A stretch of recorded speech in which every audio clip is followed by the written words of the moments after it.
Friends, ನಮಸ್ತೆ. Welcome to Srishti's kitchen. ಇವತ್ತಿನ ನಮ್ಮ ರೆಸಿಪಿಯಲ್ಲಿ ಗೋಬಿ ಮಟರ್ ಮಸಾಲ, ಕಾಲಿಫ್ಲವರ್ ಹಾಗೆ ಹಸಿ ಬಟಾಣಿನ ಉಪಯೋಗಿಸ್ಕೊಂಡು ರುಚಿಯಾದ ಒಂದು ಮಸಾಲ ಗ್ರೇವಿನ ಹೇಗೆ ಮಾಡೋದು ಅಂತ ನೋಡೋಣ.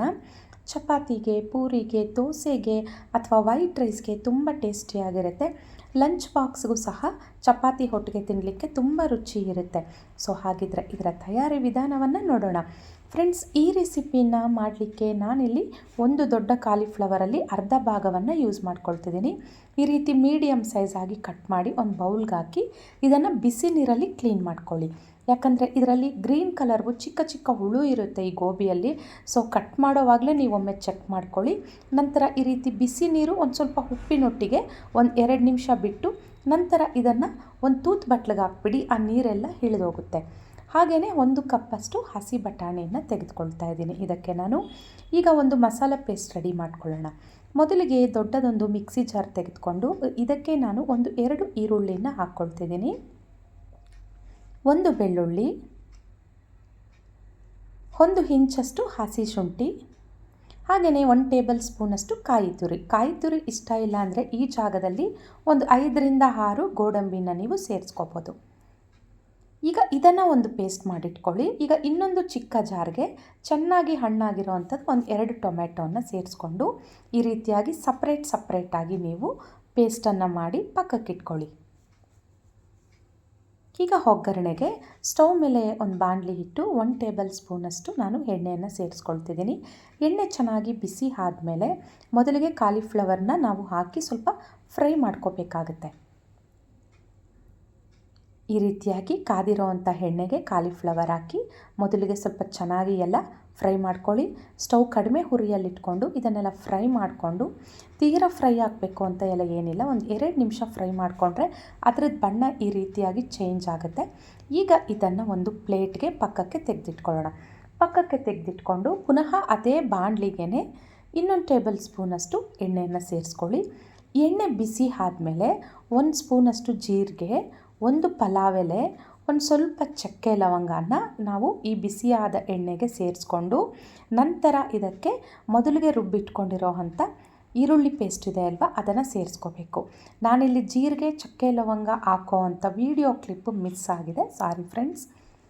ನಾನು ಏನು ಇಂಗ್ರೀಡಿಯೆಂಟ್ಸ್ ಹಾಕಬೇಕಂತ ಹೇಳಿದ್ದೀನಿ. ಎಣ್ಣೆ ಬಿಸಿ ಆದಮೇಲೆ ಜೀರಿಗೆ ಚಕ್ಕೆ ಲವಂಗ 1 ಪಲಾವ್ ಎಲೆಯನ್ನು ಸೇರಿಸ್ಕೊಂಡು ಮೊದಲಿಗೆ ಈರುಳ್ಳಿ ಪೇಸ್ಟನ್ನು ಹಾಕಿ ಚೆನ್ನಾಗಿ ಹಸಿ ವಾಸನೆ ಹೋಗೋವರೆಗೂ ಫ್ರೈ ಮಾಡ್ಕೊಳ್ಳಿ. ಫ್ರೈ ಮಾಡ್ಕೊಂಡಿದ್ದ ನಂತರ ಇದಕ್ಕೆ ಈಗ ಟೊಮೆಟೊ ಪೇಸ್ಟನ್ನು ಸೇರಿಸ್ಕೊಳ್ಳಿ. ಈಗ 2 ಚೆನ್ನಾಗಿ ಹೊಂದ್ಕೊಳ್ಳೋ ಥರ ಚೆನ್ನಾಗಿ ಮಿಕ್ಸ್ ಮಾಡ್ಕೊಳ್ಳಿ. ಈ ರೀತಿಯಾಗಿ ಚೆನ್ನಾಗಿ ಮಿಕ್ಸ್ ಮಾಡ್ಕೊಂಡ್ಮೇಲೆ ಸೈಡ್ಗೆ ಎಣ್ಣೆ ಬಿಡಲಿಕ್ಕೆ ಶುರುವಾಗುತ್ತೆ. ಈ ಸಮಯದಲ್ಲಿ ಈಗ ಇದಕ್ಕೆ ರುಚಿಗೆ ತಕ್ಕಷ್ಟು ಉಪ್ಪನ್ನು ನೀವು ಸೇರಿಸ್ಕೊಳ್ಳಿ. ಹಾಗೆಯೇ ಒಂದು ಸ್ವಲ್ಪ ಅರಿಶಿನ ಪುಡಿ, 1 ಟೇಬಲ್ ಸ್ಪೂನಷ್ಟು ಅಚ್ಚ ಖಾರದ ಪುಡಿ, ನಿಮ್ಮ ಖಾರಕ್ಕೆ ತಕ್ಕ ಹಾಗೆ ನೀವು ಹಾಕ್ಕೋಬೋದು, 1 ಟೇಬಲ್ ಸ್ಪೂನಷ್ಟು ಧನಿಯಾ ಪುಡಿ. ಈಗ ಎಲ್ಲ ಚೆನ್ನಾಗಿ ಬೆರೆಸ್ಕೊಳ್ಳಿ. ಈ ರೀತಿ ಎಲ್ಲ ಚೆನ್ನಾಗಿ ಬೆರೆಸ್ಕೊಂಡ್ಮೇಲೆ 1 ನಿಮಿಷಗಳ ಕಾಲ ಸ್ಟವ್ ಕಡಿಮೆ ಹುರಿಯಲ್ಲಿಟ್ಕೊಂಡು ಕುಕ್ ಮಾಡಿಕೊಂಡ್ರೆ ಈ ರೀತಿ ಗ್ರೇವಿ ಥಿಕ್ನೆಸ್ ಅನ್ನೋದು ಬರುತ್ತೆ. ಹಾಗೆ ಎಣ್ಣೆ ಎಲ್ಲ ಸೈಡಿಗೆ ಬಿಡುತ್ತೆ.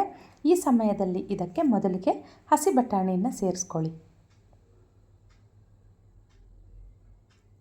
ಸೇರಿಸಿದ ನಂತರ ಹಾಗೆಯೇ ನಾವಿಲ್ಲಿ ಫ್ರೈ ಮಾಡಿ ಪಕ್ಕಕ್ಕಿಟ್ಟಿದ್ವಲ್ಲ ಕಾಲಿಫ್ಲವರ್, ಅದನ್ನು ಸಹ ನೀವು ಈಗ ಈ ಒಂದು ಮಸಾಲ ಗ್ರೇವಿಗೆ ಸೇರಿಸ್ಕೊಳ್ಳಿ.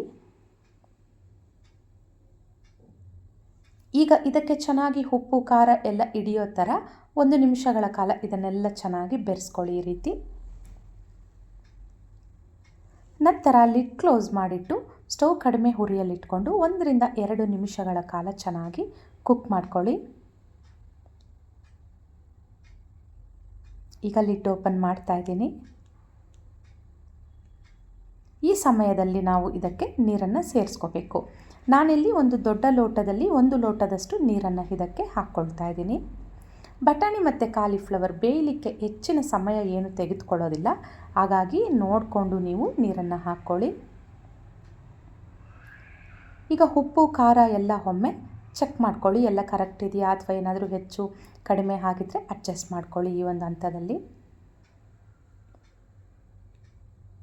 ಈಗ ಲಿಡ್ ಕ್ಲೋಸ್ ಮಾಡೋಣ. ಲಿಡ್ ಕ್ಲೋಸ್ ಮಾಡಿ ಒಂದು 7ರಿಂದ 8 ನಿಮಿಷಗಳ ಕಾಲ ಸ್ಟವ್ ಮಧ್ಯಮ ಹುರಿಯಲ್ಲಿಟ್ಕೊಂಡು ಇದನ್ನು ಕುಕ್ ಮಾಡ್ಕೊಳ್ಳಿ.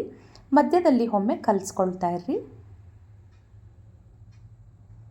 ಈಗ ನೋಡಿ ಗ್ರೇವಿ ಕನ್ಸಿಸ್ಟೆನ್ಸಿ ಕರೆಕ್ಟಾಗಿ ಬಂದಿದೆ. ತುಂಬ ಗಟ್ಟಿಯಾಗಿದ್ದರೂ ಸಹ ಈ ಚಪಾತಿ ಪೂರಿಗೆ ಎಲ್ಲ ಅದ್ಕೊಳ್ಳಿಕ್ಕೆ ಗ್ರೇವಿ ಏನಿರಲ್ಲ. ಸೊ ಹಾಗಾಗಿ ಈ ರೀತಿಯಾಗಿ ಮೀಡಿಯಮ್ ಆಗಿ ಇದ್ದರೆ ಸಾಕು. ಗ್ರೇವಿ ಥಿಕ್ನೆಸ್ ಅನ್ನೋದು ವಿಡಿಯೋದಲ್ಲಿ ತೋರಿಸ್ತಾ ಇದ್ದೀನಿ ನೋಡಿ ಈ ರೀತಿಯಾಗಿ. ಹಾಗೆ ಬಟಾಣಿ ಕಾಲಿಫ್ಲವರ್ ಎಲ್ಲ ತುಂಬ ಚೆನ್ನಾಗಿ ಬೆಂದಿದೆ. ಇಲ್ಲಿ ಒಳ್ಳೆ ಘಮ ಬರ್ತಾ ಇದೆ. ಚಪಾತಿ ಪೂರಿಗೆ ಬೆಸ್ಟ್ ಕಾಂಬಿನೇಷನ್ ಇದು ಅಂತ ಹೇಳ್ಬೋದು. ತುಂಬ ರುಚಿ ಇರುತ್ತೆ. ಈಗ ಕೊನೆಯಲ್ಲಿ ಒಂದು ಸ್ವಲ್ಪ ಇದನ್ನು ಕಸೂರಿ ಮೇಥಿಯನ್ನು ನೀವು ಸೇರಿಸ್ಕೊಳ್ಳಿ ಇದಕ್ಕೆ. ಈಗ ಸ್ಟವ್ ಆಫ್ ಮಾಡ್ಕೊಳ್ಳಿ. ಹಾಗೆ ಸಣ್ಣದಾಗಿ ಹಚ್ಚಿಟ್ಕೊಂಡಿರೋ ಒಂದು ಸ್ವಲ್ಪ ಕೊತ್ತಂಬರಿ ಸೊಪ್ಪನ್ನು ಸಹ ನೀವು ಹಾಕ್ಕೋಬೋದು. ನೋಡಿದ್ರಲ್ವಾ ಫ್ರೆಂಡ್ಸ್, ಎಷ್ಟು ಸಿಂಪಲ್ಲಾಗಿ ರುಚಿಯಾದ ಈ ಒಂದು ಗೋಬಿ ಹಾಗೆ ಮಟರ್ ಮಸಾಲನ್ನು ಮಾಡೋದು ಅಂತ. ಈ ರೆಸಿಪಿ ನಿಮ್ಗೆ ಇಷ್ಟ ಆಗಿದ್ದಲ್ಲಿ ನನ್ನ ಚಾನಲ್ಗೆ ಲೈಕ್ ಮಾಡಿ, ಶೇರ್ ಮಾಡಿ, ಹಾಗೆ ಸಬ್ಸ್ಕ್ರೈಬ್ ಮಾಡ್ಕೊಳ್ಳಿ. Thanks for watching.